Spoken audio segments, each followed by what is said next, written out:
Today's a special day. It's been exactly a year and 9 months since Boris Johnson won the election in 2019. And in that election, which decided whether Brexit would actually go ahead, the majority voted for parties committed to a second referendum, which means if our system counted all votes equally, then Labour would have been the largest party handling Brexit. And their plan was to hold a referendum on a deal within 9 months. And given that even with Boris Johnson's deal, Farage said, Remain wins that referendum and wins it every single time. If we'd had a referendum between Remain and a Corbyn Brexit, suffice to say that Brexit would have actually been done, as in over and done with, a year ago today. Now, I could just show you all the news stories documenting the Brexit chaos we've seen since Boris Johnson supposedly got Brexit done, covering the messy negotiations, the damage to the trade, the lost jobs, the violence in Northern Ireland, but I'll just leave the link below. But I want to look at this from the Tory perspective. Judge how Boris Johnson has handled Brexit based purely on the promises he made in his 2019 Get Brexit Done manifesto. So basics first. They went into that election with an oven-ready deal committing to no more negotiations, promising to move the country forward, not backwards. Within 7 months of the election, Boris Johnson called the deal the Tories had just spent 3 years negotiating unfair, and in July 2021, they asked the EU if they could renegotiate it. They said that after Brexit, they'd continue to respect the rule of law and the rules-based international system.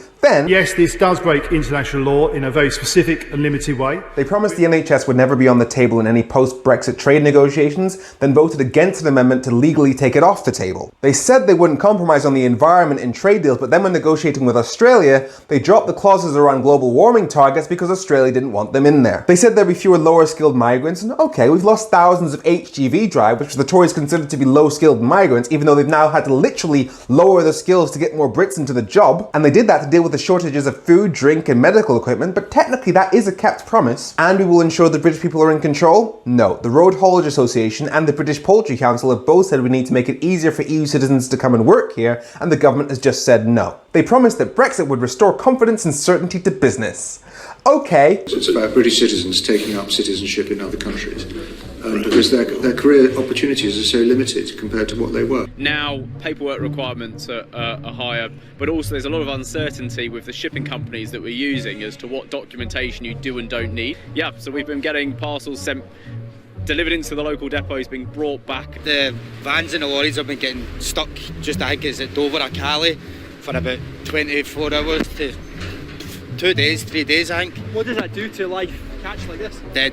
The crucial question for the EU, it may be able to, if you like, nick a bit of business here or there. Will help businesses export and will drive down costs for small businesses. Well, the UK Small Business Federation says 70% of importers and exporters have had delays, and a quarter of UK small businesses have simply stopped trading with the EU. They've also been pointing out that the government Small Business Brexit Support Fund isn't working, which means this government, which claims to be all about the entrepreneurial spirit of startups, has literally put UK small businesses on life support, and that life support is faulty. Farmers and fishermen were promised that Brexit would make their lives easier, while the red tape from Brexit has crushed the UK fishing industry, with some fishermen fearing losing their homes, and farmers are scared that the cheaper Australian beef from the new trade deal will wipe them out. Your deal will strengthen the union? Well, unlike the rest of the UK, the goods regulations in Northern Ireland are now set by the EU, so the union is objectively weaker. And in 2014, Scotland voted to stay in the UK after David Cameron threatened that leaving the UK would take them out of the EU, which means that Scotland voted to stay in an EU country twice in the space of 2 years, but they're still out because of English Tories, and a second referendum on independence looks increasingly likely. So no, smooth and unfettered access for Northern Ireland businesses to the rest of the UK? Vital drugs have not been able to be moved from Great Britain to Northern Ireland, 30 drugs, including cancer drugs. I think about 200 companies have stopped shipping stuff. There's been impediments to the movement of guide dogs, of parcels, of potted plants, of tractor parts. Only yesterday, there were very serious representations from the Jewish community in Northern Ireland, who pointed out that because of the problem with the food sector, it was becoming difficult for them to have timely access or any access to kosher food, and they're talking now about an exodus from Northern Ireland by the Jewish community. But above all, we Conservatives will respect the democratic will of the people. Well, that's objectively not true. Boris Johnson called the election because the pro-Brexit DUP rejected his deal, which means he can't use the 2016 referendum to justify this Brexit. Which means that all we've got to go on is the 2019 general election where he presented his deal to voters. So if the Tories actually respected the democratic will of the people, we'd still be in the EU. But that's just it.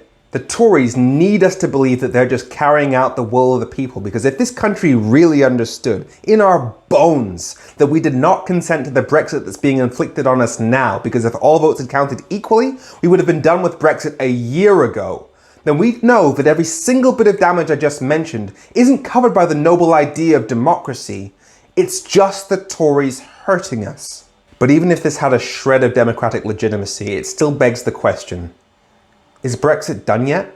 Bonus round. They said they wouldn't raise national insurance, then did. They said they wouldn't cut foreign aid, then did. They said they'd work to make sure every school child got a fair chance and that they'd help if any school was falling behind, but then they used an A-level algorithm that took the top grades from disadvantaged schools and gave them to private schools. They said they'd make sure every vote counts the same because that's the cornerstone of democracy. Well, under our first-past-the-post system, the Tories got 56% of the seats in Parliament off of 44% of the votes, which means that Tory votes count 24% more than Labour votes and 18 times more than Green votes. In the very next sentence, they then say that they support first-past-the-post, which makes this the fastest breaking of a manifesto promise in the history of human civilization.